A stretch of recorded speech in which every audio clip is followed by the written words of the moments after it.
Good afternoon, ladies and gentlemen, and welcome from the lunch break.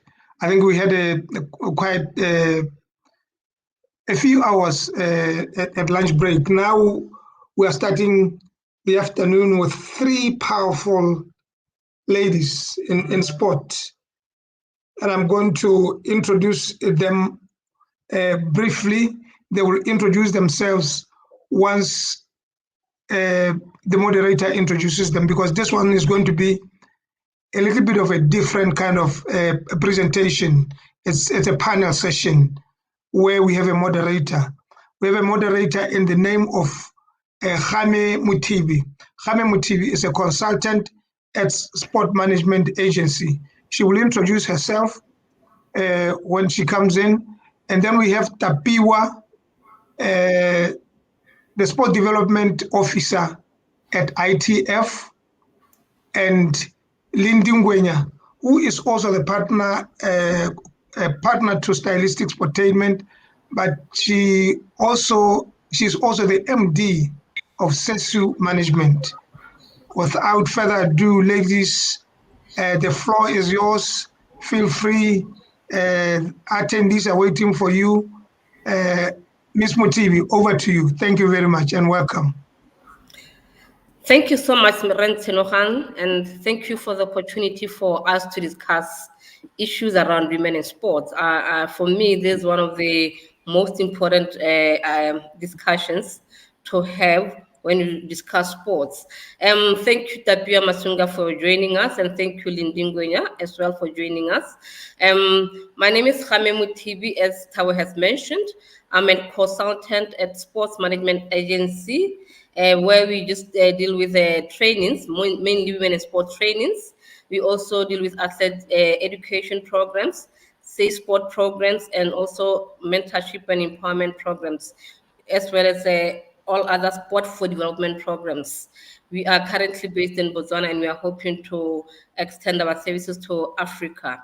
I'm also a former Secretary General of the International Working Group on Women in Sport, and I'm currently serving in the board of the International Working Group on Women in Sport as a member, and I've recently been appointed Africa representative for IWG. And as IWG will be moving to the UK in the next quadrennial, I'll be representing Africa there and Africa issues. So this makes this discussion very important to me as an individual, and also as my position in the IWG board, and also my position in the Women in Sport Africa Network, where I'm serving as the Secretary General. Thank you so much for joining us. Thank you, listeners. We hope to have a fruitful discussion. Let's enjoy the discussions and learn from Tapia Masunga and Melin Ngwenya. Over to you, Tapia Masunga, to introduce yourself.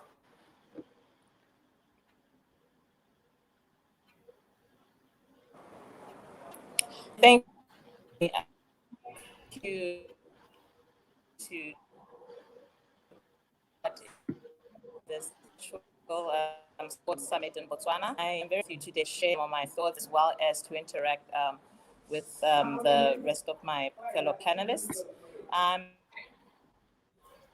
The international, and I also serve as an ITF tutor and coaches education for the ITF, and my role is basically overseeing the development of tennis as a sport across all the pillars of sport development. And obviously that partially also entails seeing to it that the ITF is able to roll out gender equality strategy, being the advantage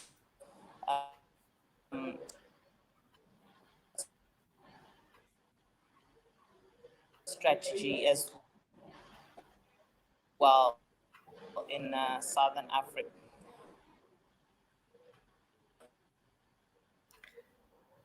Thank you. Okay, sorry.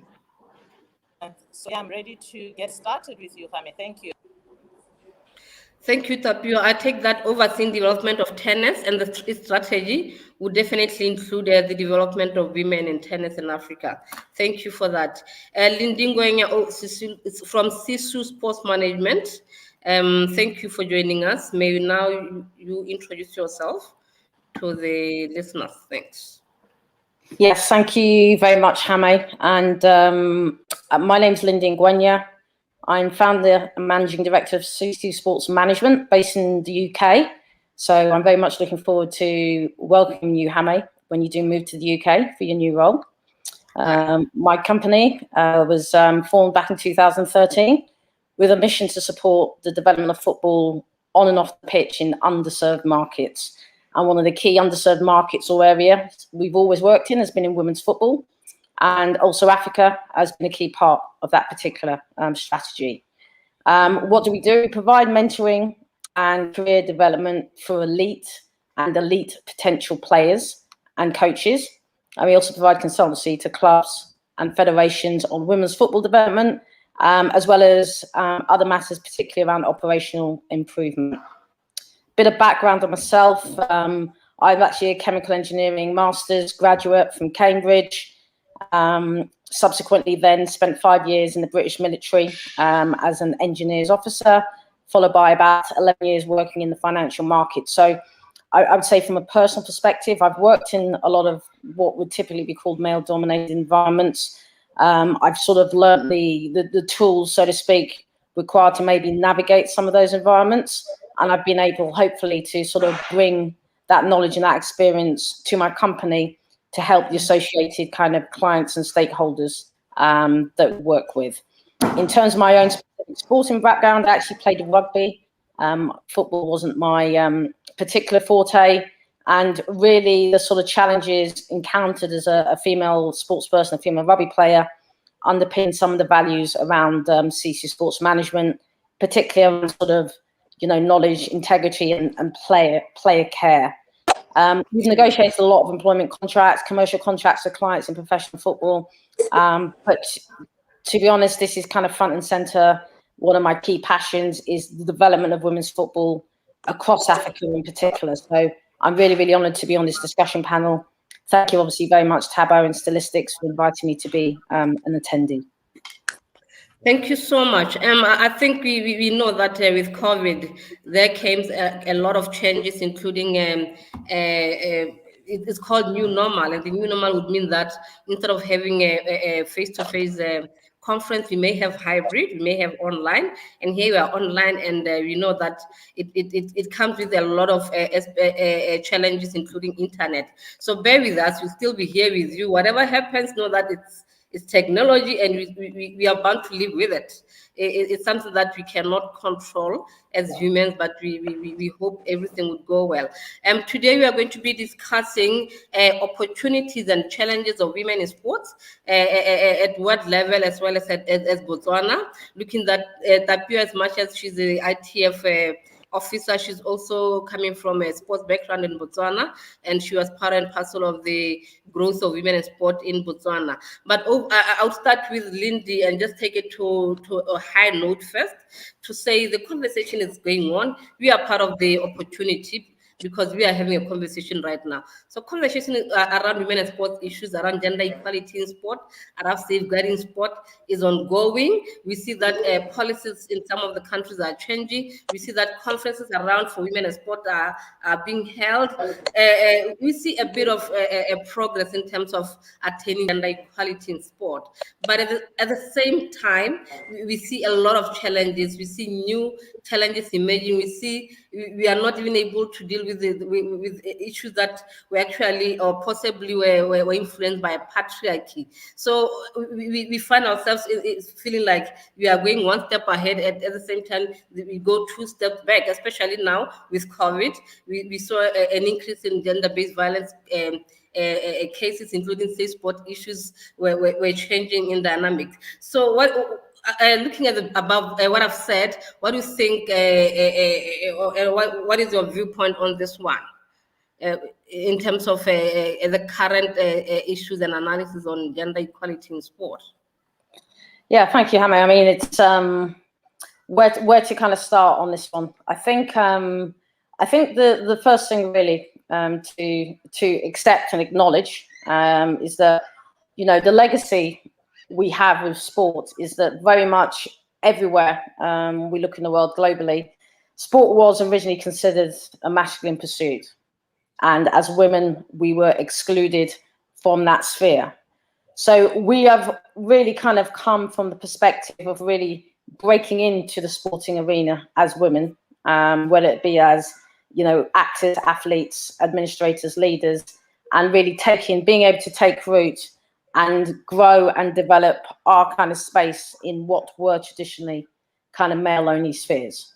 So, if we take that perspective and that acceptance that fundamentally, we still are kind of outsiders breaking in, then a lot of the challenges that we've encountered kind of really, they kind of really become clear. It's human nature, I would say, in most cases, for humans not to be very accepting of change and challenges to the status quo. And as you said just now yourself, every time we as women maybe are able to affect change and positive change with regards to gender equality, there's always going to be, a certain amount of regressive forces who are going to try and pull back and, basically get things to regress to what they consider to be, the status quo. So I think, as women, we have to be mindful of the fact that throughout this process, and, in terms of women having a great role in sport, I would say that's a process that's really accelerated in the last 10 years. And, it's something that started you can even, point to times much earlier, back in the 60s, the 50s even, where, women started to try to get a voice in sport. But it's a trend that's accelerated. But you can see from the progress that we've experienced where we are now, that it's a trend that will have setbacks.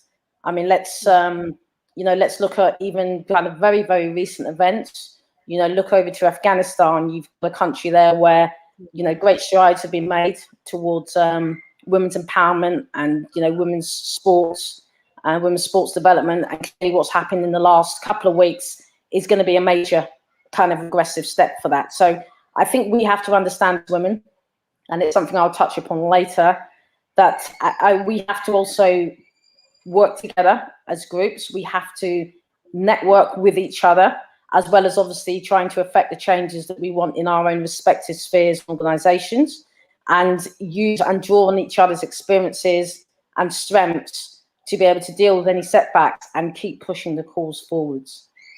Yeah, but besides us being outsiders in sports, I think you put it rightly that we are dealing with a bigger animal here, because we are outsiders. So we'll have to keep on pushing. What are other challenges that are facing women in sport currently? I mean, the challenges of women in sport that we have are, they're myriad. I mean, let's just take it from the perspective of, most women, and I would include myself in that bracket, at some stage in their life also have the privilege of motherhood, for instance, to deal with. Now, if you're working as a sports administrator, or like myself on the sort of business side of sport, having to be able to combine that wonderful role with obviously being able to pursue our passion, our love in our sort of sports careers is a constant challenge. And I would say, again, only really recently, and one good thing about the pandemic is that things like flexible working arrangements and other things that do benefit women, I think more than men, are really starting to be accepted now. And I think, again, that's a good way to retain and draw in some of the female talent that should be coming into the sports sphere. There's other challenges as well around resources and funding. But again, the reason why I wanted at the beginning to put that context around us as women potentially being outsiders coming in, and growing within sport is that, all the funding structures and the fact that men's sport clearly gets a lot more funding and focused on women's sports is a legacy. It's a legacy of the structures and the way that sport was developed, all those years ago, back in the previous century. And so we have to continue peeling away at those layers, funding and resources, exposure from the media. We as women have to continue to help peeling away at those layers, as well as advocating within our respective institutions to make sure that they put in place policies to ensure that women are kind of put front and center for all considerations in those areas. So I think, we could talk really for the next hour about the various challenges of being a woman, but and being a woman in sport, but fundamentally the challenges that we experience as women, I think, are largely replicated with challenges that all women experience in society within the working world. Yeah, no, true. Yeah, that's what people are always saying, that sport is a mirror of the society. So definitely, what we experience in sport, it comes from the society. So unless we deal with the issues from the societal perspective and from the society itself and involve the society, we may find ourselves having the same issues over and over, having to deal with the same issues over and over in sport. That I believe that Botswana and Africa are not spared from challenges facing women in sport. Despite the fact that Botswana had hosted Adabuji, we had a lot of programs running in Botswana. Despite the fact that in Botswana there's women in sport that dates back to 1997, and despite the fact that we have some of the guidelines, not necessarily policies, but guidelines there and there. But I believe there are still some challenges. What do you think are the challenges facing women in Botswana and in Africa? Because you work with Africa, especially from tennis, maybe. Yeah.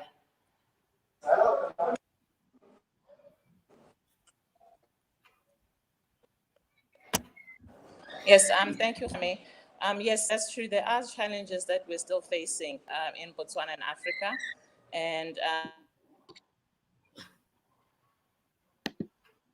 the ones that I can say come up is our ability to continue to increase participation of female athletes, coaches, technical officials, and in leadership roles from the ground, especially at clubs across all sports. We need to be trying to focus on this area where we are getting more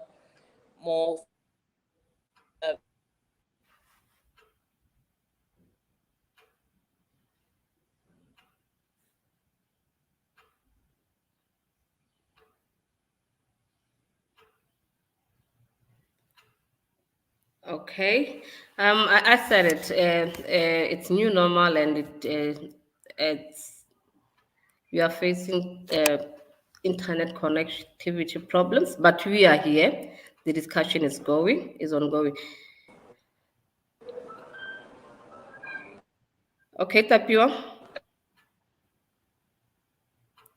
All right. Tapio, will let's continue, Lindy. Yes. Okay. Yeah.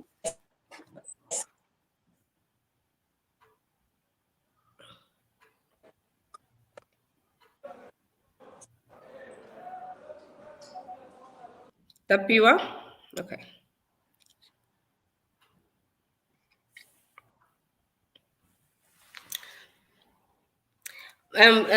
Lindy, I was going to also say you just came out of Olympics, very successful Olympics under the circumstances, and they were meant to be, but I still believe that they were the first Olympics to be gender. Not necessarily equal, but a lot of participation of women was taken into consideration this time, and it was intentional. Where now we see that Tokyo 2020 managed 49% of women participation at the Olympics. Some people believe that it's something to celebrate. Some believe that it's not only about numbers. There's still a lot of issues that came out of the Olympics. What is your view on that one as well? Yeah, I think I agree. I actually, the IOC have stated they've been taking a lot of action to encourage gender equality. I know they've also produced a gender equality and inclusion framework for the next 3 years, 21 to 24. I watched a lot of the Tokyo Olympics, and in fairness, I do think that they've made some real great strides. The figure they cited, 49% of female athletes in this particular Olympic round. And I believe the next Olympic, they want to make it, 50-50. There were a number of mixed gender events in Tokyo that were introduced. And I certainly, as a spectator, I thought they really greatly added to the mix for the competition. Triathlon, the swimming mixed relays, I thought they were really fantastic introductions to the competition schedule. So that was effective, and I wouldn't even say that was window dressing. I think really, if you take on board the feedback from spectators and other sort of media organisations alike, I think they really did kind of add to the rich mix. Another key thing is and we'll touch upon later, is around sort of exposure and media exposure for women's sport. Yes. And what I thought they did very well is that they moved around the sort of traditional Olympic competition schedule a bit, so that in those sort of prime time slots, which tends to be in the weekend, they had a balance of male and female events. And again, that's all about kind of raising exposure for some of the female kind of orientated events in the competition. So there was a number of kind of positive practical steps that the IOC have taken, which are, I think they should be kind of commended for. But like anything, the IOC are the global body. Underneath that, they've got international federations, there's national organising committees. And what really will create an effective kind of framework for, gender equality is being able to, basically disseminate all of that throughout all of those organisations. So we get as even as possible a kind of improvement on the situation for women. So, yeah, I think, Olympics, it was a success, and I would qualify it now, is that we need to see the follow through now throughout all the international federations.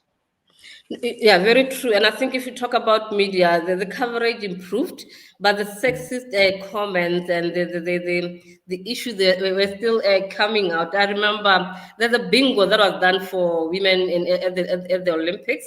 It was not about winning, but it's about bringing out issues that are happening there. And one of the issues was the cameras are still focusing on women's body parts instead of focusing on Lindy and the play, maybe the hands, whatever. You'll see that they are going to be showing the women's body, and that, of course, is objectifying women. So they believe what the Olympics or sports competition continue to objectify women. So media coverage will increase, but issues will remain. Numbers at the Olympics will increase, but issues will remain. But I guess for me, it's a good start.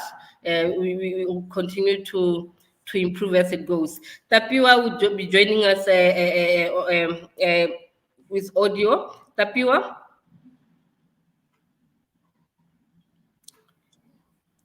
Tapiwa?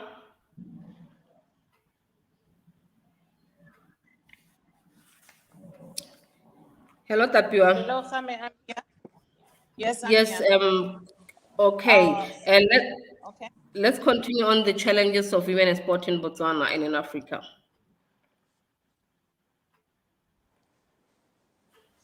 Hello? Yes, ma. I must say, let's continue with the challenges of women in sport in Botswana and in Africa. Okay. I believe that there are definitely challenges for women in sport to progress in Africa and also Botswana. And the main ones, obviously, is increasing participation of female athletes, coaches, and technical officials across all roles, including leadership roles from the ground, starting at clubs across all sports.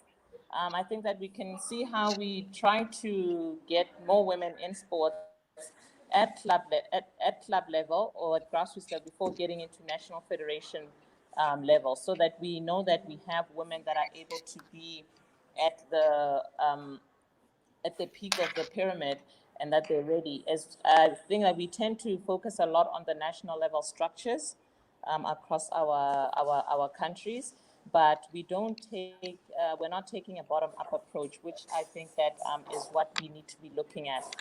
Taking a bottom-up approach to help us develop a bigger pool of people that can be ready for national level structures across all areas of sport.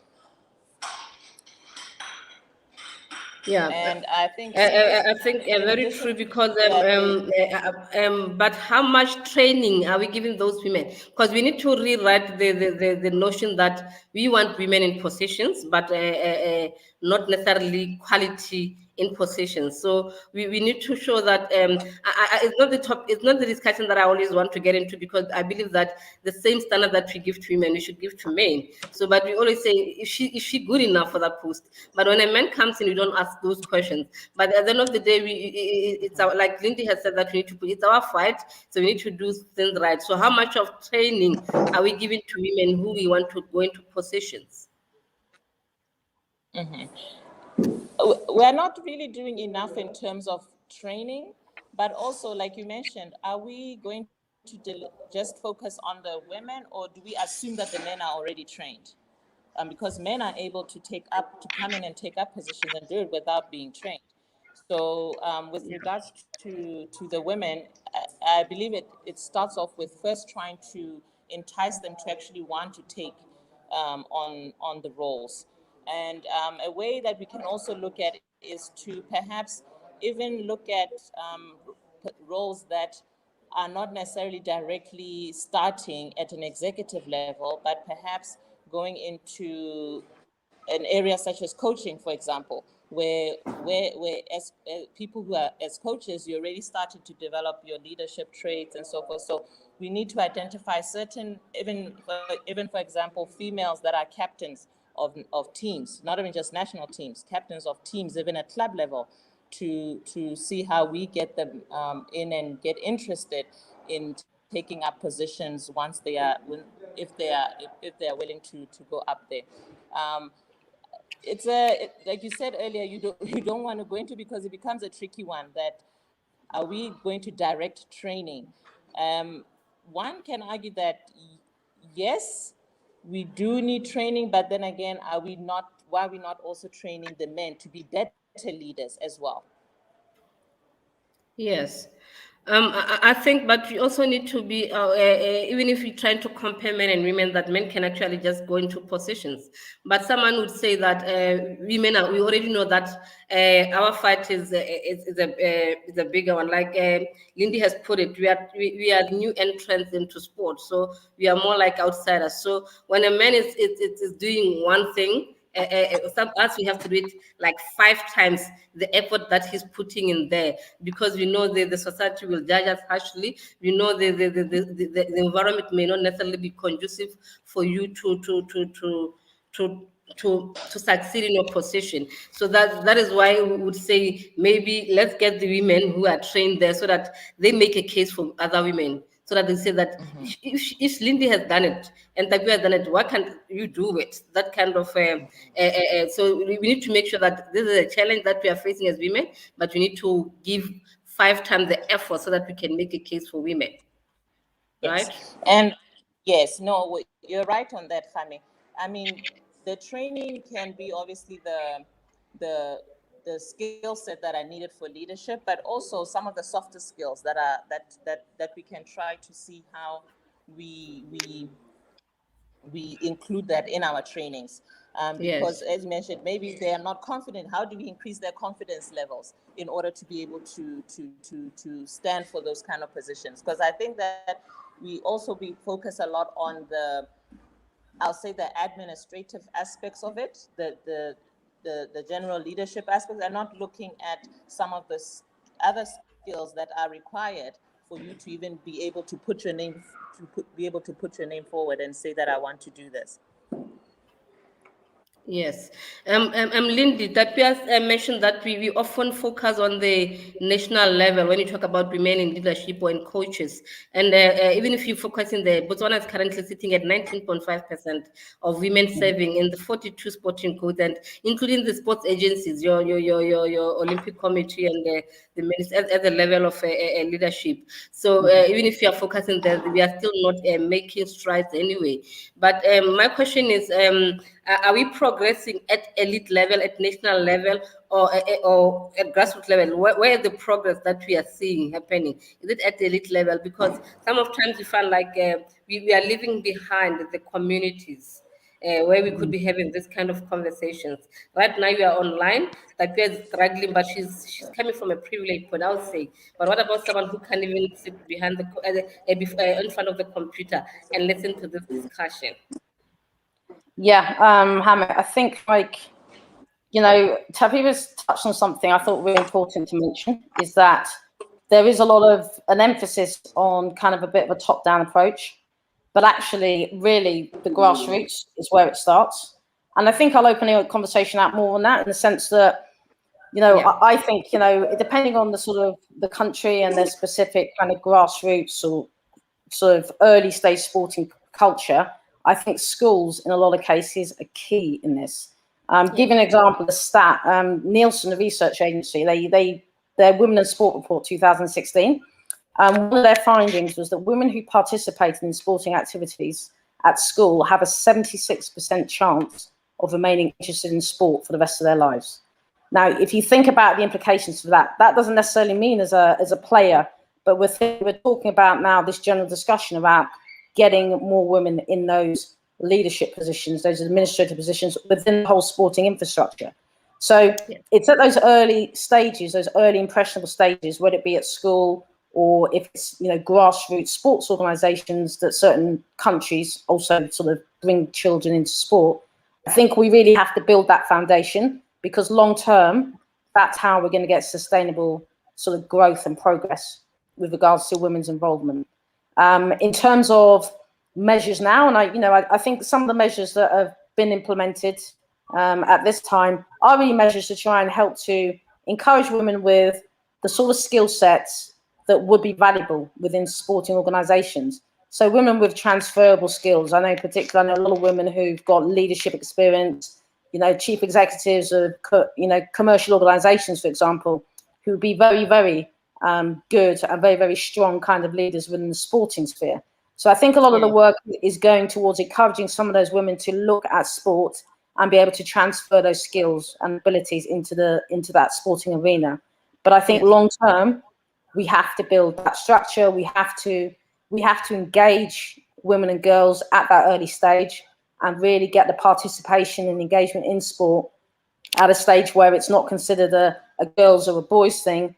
And then I think over time, you will, with the other measures we're putting in place, you will see that general gradual increase of women's participation and involvement at administrative and leadership levels. Yes, and I think that's where we need to be starting grassroots, but that is where that feels like we have actually, we are not focusing on completely, and we've already gone to the elite.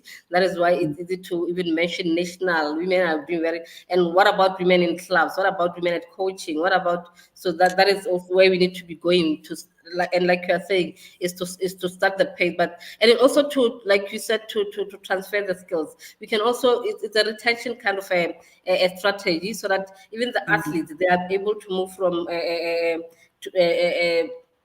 active participation as athletes into leadership, and whatever skill that they are bringing from being active, they can also transfer to leadership in sport. So I think that is one of the opportunities that are there. If you want to now to go into opportunities that are there, what are other opportunities, Lindy, that you see for women in sport in terms of maybe policies, even organizations? Now IWG is going to the UK. I'm not sure if you know much about it, but it's moving to the UK, and it could be opportunity for the UK or for the world. So what do you think are opportunities that are available currently for women in sport? Yeah, and I think, again, as you've touched on, there's a lot of focus, and now actually there's financial resources as well as intellectual capital being devoted to try to encourage greater participation and great involvement of women in sport. So I think we can galvanize the energy that is in this space at the moment to kind of direct some of the policy to help to grow women in sport.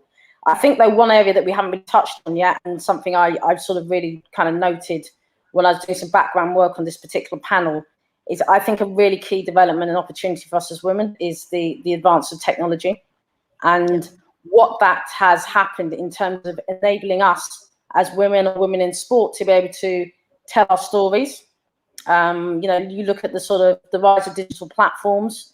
That means you have a situation now where we can directly speak to our audience, we can talk to our audience, we can engage with them. And, if you look back, at the traditional sports landscape where you had, say big TV or broadcast companies who pretty much curated the content that we were able to see as sports fans. And that content was overwhelmingly male sports events, male events, and everything was built around that.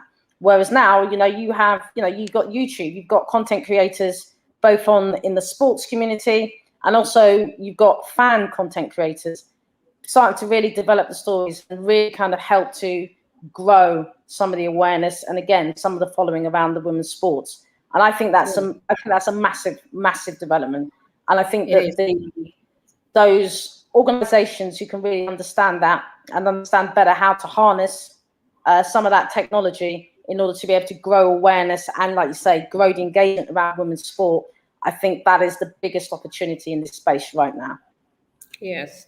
Tapiwa, Lindy's mentioned two opportunities, financial resources. You need to go out there and tap on that.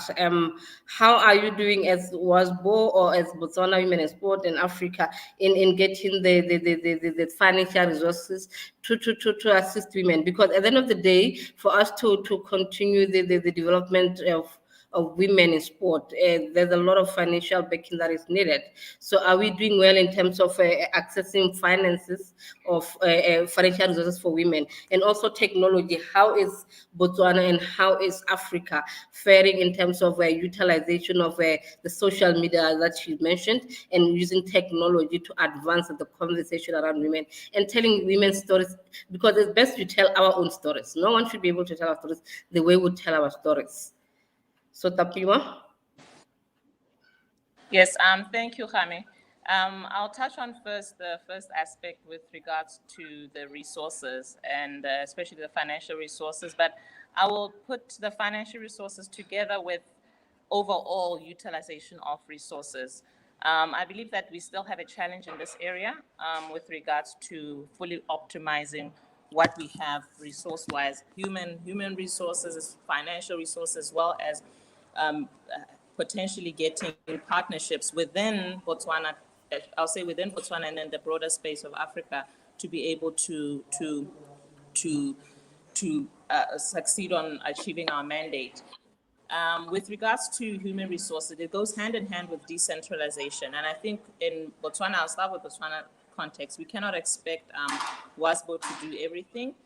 How are the women's commissions that are established at national associations be utilized to assist WASBO to deliver its mandate? Those are human resources that are there. Those are structures that are put in place, going down from the high national executive level down to the national associations, and even when you get to the women's commissions, how are those women's commissions within that sports utilizing that club structures and women in the club structures, if they're there? Do they have the right people? Are they well equipped to lead and drive the women in sport agenda at the national federations and below? Do they even have the power to make changes? And I'll touch on that. WASBO has the gender and sports strategy. Do our women's commissions at the sports federations have those same strategies, so that the broader human resource that we have can be fully utilized? And are going into the financial part of it, are we being held accountable to leverage the existing resources that the federations have to push the women in sport agenda? We know that we are living in COVID, Jaime, and the reality is that COVID has impacted us heavily financially. So we cannot expect to get additional funding from government. And right now, we do know that other organizations are struggling with funding or to be able to get sponsorships. So we need to look at our existing sources, I believe, of funding to drive the women in sport agenda. And I mean, when I'm talking about this, I'm talking about the allocation of these resources being guided and aligned to funding policies of the various programs and activities that federations already have. We need to look at the gaps and the current ratio of allocations for women across our programs. I'll give examples. It's programs such as team preparation budgets, scholarship allocations, funding for coaching, officiating, administration courses, grassroots programs, because we always say that we need more money, but are we really utilizing what we have already to put in the women and sport agenda? What policies do we have in place across these programs in terms of allocating? Do we have minimum percentage of slots reserved for females in courses? If we're spending money on courses, are they specific percentages reserved for female candidates so that women are able to use some of that budget? Is there a percentage of girls that we are putting policy-wise into our grassroots programs? We have Rebabona IS in Botswana.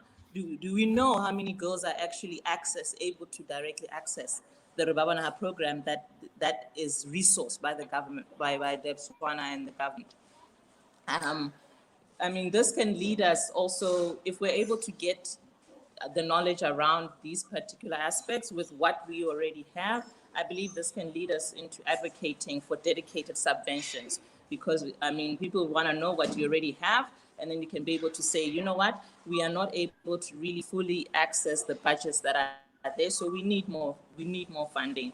And specifically talking to the strategies, the women in sports, the strategies that your sport organizations have to increase participation.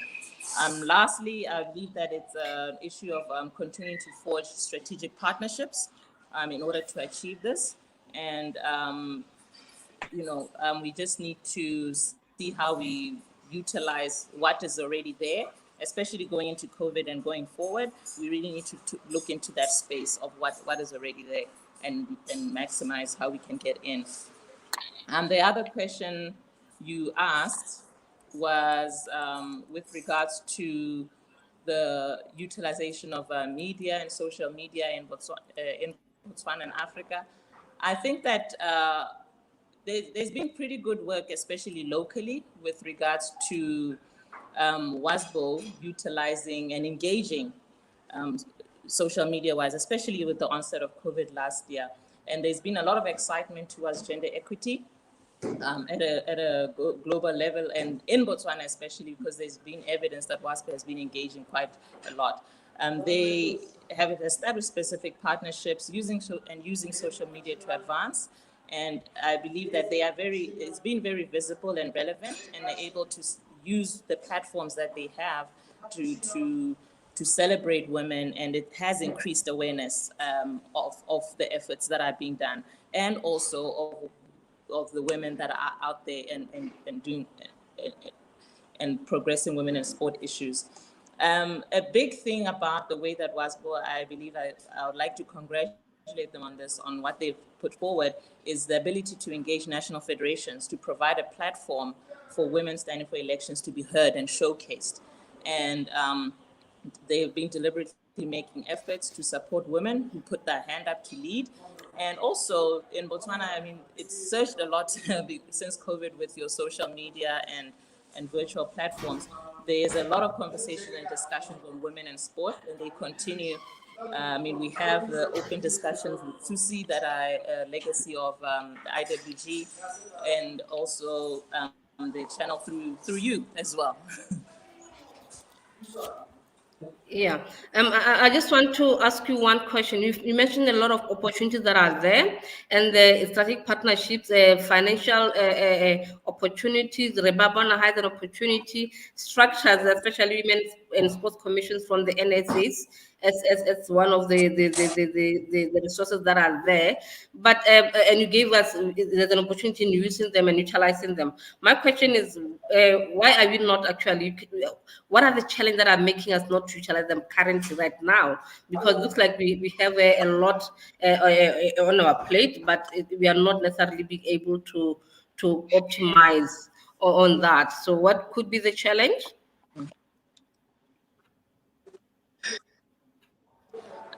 I think, Khami, a lot of this starts with getting. A lot of this starts with getting information, setting that baseline data of what is actually there and what is being used towards girls specifically. I mean, I gave the example of the Rebabonaha program that is there to get kids into grassroots and increase participation. Do we have the numbers of how many girls are actually benefiting from this program directly on the ground, so that we can be able to say, yes, girls are 50, it's a 50-50 breakdown of girls benefiting from Rebabona. At those programs, when the kids show up, is it more boys than girls? When we're having coaching courses, another one of example, do we have specific measures in place to say that women are benefiting? I think it just starts off first with actually establishing if it is being utilized and or not. And if it's not, to put in those specific, even if you put in specific policies and interventions to make sure that we're able to increase the numbers. Yes. I think also borrowing on the utilization of the social media, I'm happy Wasbo is doing quite well, and they're able to utilize social media very well. But we also need to extend it to the athletes themselves, coaches themselves, administrators themselves, to be able to tell that story. We want to hear them. We want to hear their experiences, so that we can be able to and it will also help Wasbo for programming and on the policies that they need, if they hear from the women themselves. So I think that is the gap that we need to close. And we have a question that international federations are also doing their bit in terms of providing a support to advance women in sport. They're coming with programs.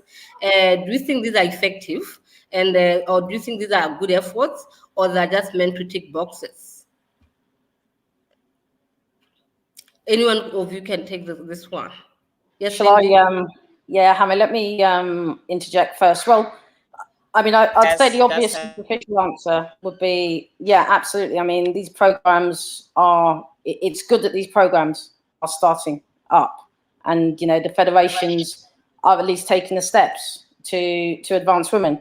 But touching very much on what Tapiwa said, you know, whether or not these become effective will be largely dependent, like you say, on, first of all, understanding what assets, what resources are being brought to bear in order to advance women's kind of involvement in sport, and being able to sort of, you know, measure, you know, gauge exactly what improvement, if any, happens over the period of these programs.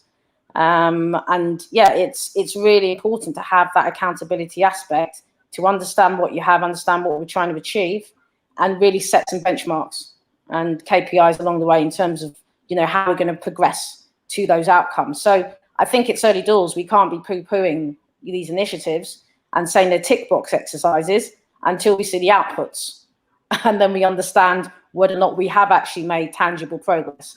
So I think what we can do then is really call them to account in terms of what benchmarks they're going to put in place in order to be able to measure those outputs.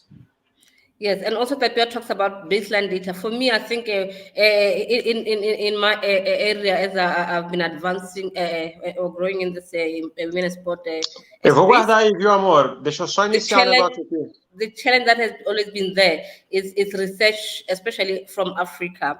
There's a little that is done in terms of researching on issues of women in sport. So unless and until we make research one of the main focus in how to effect policies, how to do our programs, and how do we, then at the end of the day we are going to be talking issues and no progress, because we just assuming this is what we need to be doing. Like Tapia said, there's a need of baseline data, and that's very important. And also, from what you said, Lindy, and to you, Tapia, are the international federation programs utilized by the national federations? Are they applying for those programs? Are they implementing those programs? Tapia? Oh no, okay, Lindy, are they utilizing the programs? Well, I mean, let me give you the example, obviously, from my world, which is football. So FIFA have what's called the FIFA Forward program, which is effectively their development funds for football development across the world, and that's open to every single member association, all 211. And yeah, I mean, if I take the case of Africa, which is a continent we work in, there is a lot of instances of funds in FIFA Forward which are not being utilised for programs, you know, and you know, really a lot of times it comes down to a question of capacity. Maybe the people, the staff, there's not enough staff there's not enough resources there to be able to find the bandwidth and the time to be able to put together the work to apply for and access and then deliver these programs. So, you know, it's a little bit of a circular issue. You know, you need the staff in place, you need the technical know-how, etc., to be able to actually make these programs effective in the first place. And clearly, in order to do that, then you need to be able to then access the funding for these programs. But if you haven't got that basic structure in terms of the staff and the infrastructure in place, it's very difficult to be able to actually access the funding. So I think it's an issue that is recognised, and it is definitely being addressed. So one of the things that FIFA have done, and even they've rolled it down to their confederations, is they now have like kind of technical leaders who go into some of the member associations and can effectively go in and deliver particular kind of areas, particular programs and workshops to help to kind of bridge that sort of expertise gap. But it's, I think a recurring theme is that not all the resources that are available are utilized. The other thing I'll touch upon is that I would also say that going back to the accountability thing, I think there's also many cases I've been seeing where resources that are meant to be allocated for women's football and have actually been applied for and paid out have not seemed to have actually arrived to the women's footballers on the ground. And you then have to ask the question, where have those funds ended up? Where did they get lost in the system? And why, again, is there no accountability around the flow of funds and that feedback loop back to FIFA Forward, etc., as to, you know, what's happening with the funds and how they can monitor it. So I think there's two issues there. There's capacity, and again, there's also the area about control and accountability. Yes, and also that some may use human issues as a way of getting money, and like you said, and using it for something else. And we have another comment by Deboho Kamati. I have noticed that women do not challenge themselves, especially to see them penetrating into the male-dominated sport. For example, you'll see a woman coaching in any of the elite leagues. You won't see any woman coaching in any of the elite leagues. They will rather acquire technical skills and choose to share them in only women-related activities. It would be nice to see one woman coaching extension gunners as one of the footballs in Botswana in a year or two. What could be the problem? The question is simply say women wants to be, they take the easier way out and to the comfort zone to relate to women on all issues. And I'll say even, this one is teasing though, to say even at conferences, there's going to be a women's a section where women are going to be talking women issues only, rather than being part of the whole discussions on sport. What is your take on this one? Yeah, I mean, I think that, you know, it comes down a little bit again to what I said at the beginning, that I think that as women, particularly in sport, a lot of times we are almost like the outsiders trying to break in. So what tends to be the areas we tend to break into tends to be the areas which are easiest to, you know, go into. You know, I would say from, you know, general experience where you've got men's football, you've got, you know, well-established clubs, you've got relationships within those clubs that are, again, long-standing. I think it's very difficult as a woman coach to go into those clubs and be able to establish yourself, find the footing, find the right sort of mentorship to help to progress your career. Whereas at the moment in the women's football space, there is a lot of those resources available to you, you know, because, like we say, of our desire to increase the participation of, you know, women in all areas of football. So I think one of the areas is around, you know, it's the path of least resistance. But you are seeing women gradually kind of sort of moving into what you'd call the men's side of the game, or men's football. Yeah. But it's something that will take time, because these are not spaces that traditionally have been open and welcome to us. And like I said, those networks are long-standing and long-established. You know as well as I do. We call it over here in England, I'm sure you use the same phrase in Botswana, the old boys network. You know, there's certain careers here that, you know, you went to the right school, you know, the right people, it's much easier to get in there, you know, whereas if you're an outsider without that sort of, you know, background, it's, you know, where do you even begin to be able to kind of access it?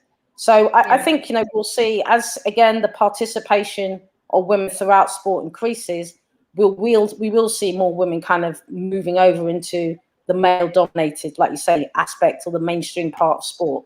And and I'll welcome it very much.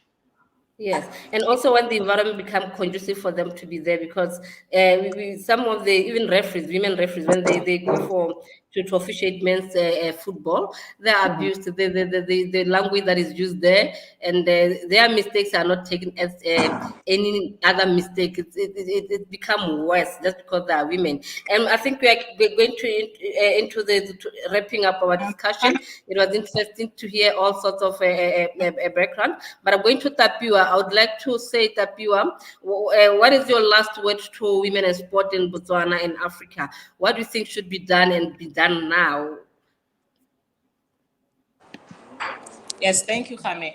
I'm honestly a big advocate of one cascading down to the grassroots, starting out with the grassroots, as well as increasing our efforts on research. I think that we are still tending to, we can use research to leverage for us to get more funding. We can use research to leverage for us to be able to have program specific and direct our policies better.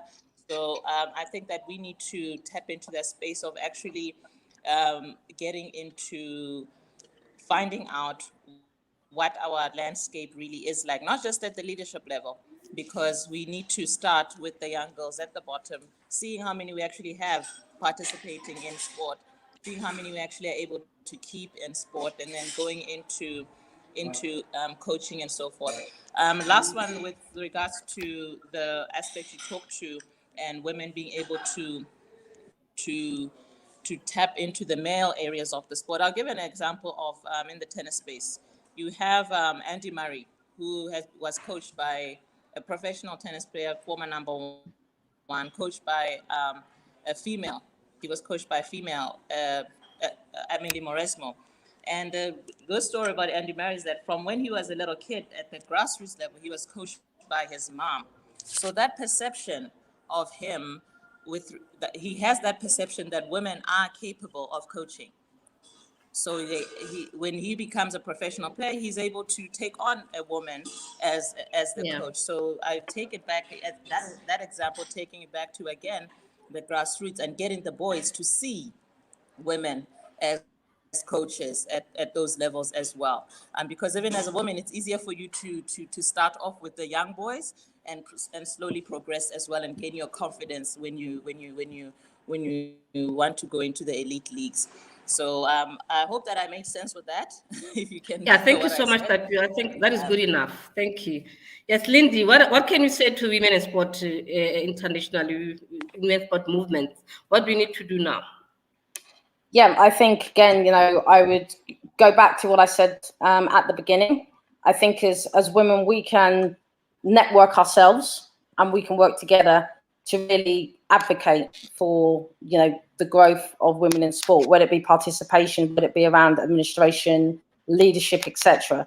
So what I always like to say, really, even on an individual basis, is that you as an individual, whether it's you, Hame, me, Tapiwa, the first point of call is us. And the first thing to ask ourselves is, what can we do as individuals tangibly to help to progress women's causes?